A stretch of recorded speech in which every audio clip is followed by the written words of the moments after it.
Penguin presents The Bomb Girl Brides by Daisy Stiles. Read by Anne Dover. Chapter 1.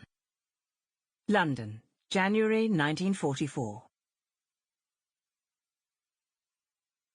Julia Thorpe hurled an armful of clothes into her suitcase. As skirts, blouses and cardigans fell in a heap on top of her precious books, she began to cry. She wouldn't need Shakespeare, Jane Austen and T.S. Eliot where she was going.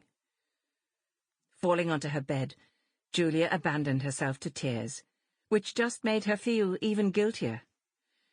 What if all the millions of conscripted women across the nation reacted in the same self-indulgent manner as she had? There'd be no bombs or planes built, and who would work the land to provide food for a nation that was on the edge of starvation? Buses and Red Cross ambulances would stand empty without their female drivers. The country would literally grind to a halt. Julia knew that signing on as a bomb girl was unquestionably her duty, but she'd been so close to her dream of going to Oxford. In her mind, she'd walked the streets of the old city on her way to early morning lectures.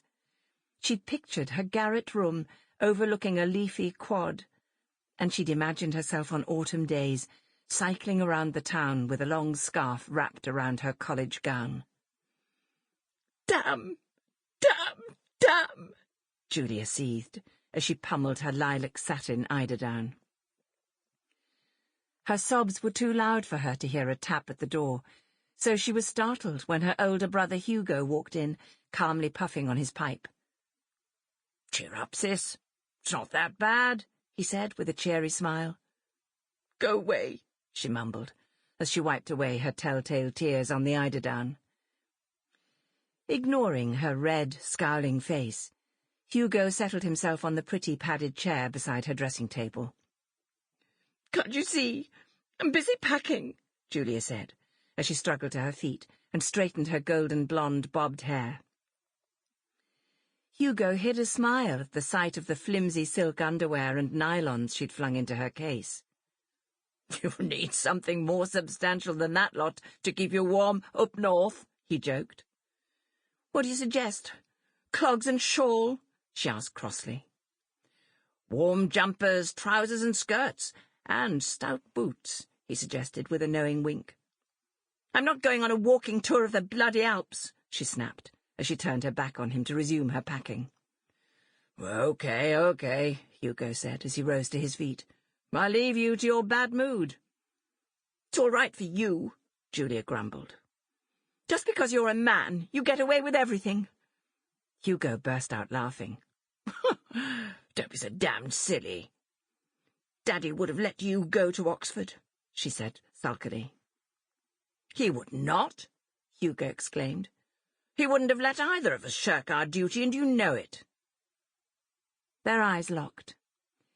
Julia knew exactly what her brother was talking about. Hugo had lost his left hand when he'd been attacked by a German Messerschmitt as he was heading home across the Channel after a night raid. He'd insisted he could fly with one hand, but, for all his bravado, he'd been discharged from military service and now worked for the Ministry of Information in London. It was a worthy enough job, but Hugo never got over leaving his beloved RAF.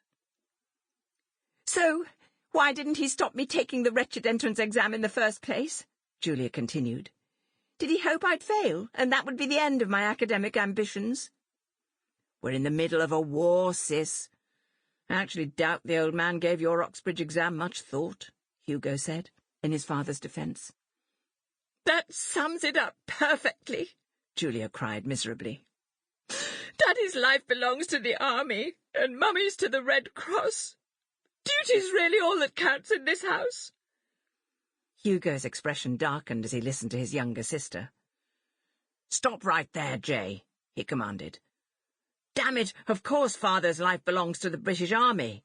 He's deploying troops all over Europe. You can hardly blame him for not keeping up with what's going on at home." Feeling embarrassed, Julia flushed at his words. "And as for Ma, she's a bloody hero," Hugo continued. "Driving around the city during enemy air attacks, risking her life to dig out the dead and the wounded from blazing ruins." Sample complete. Ready to continue?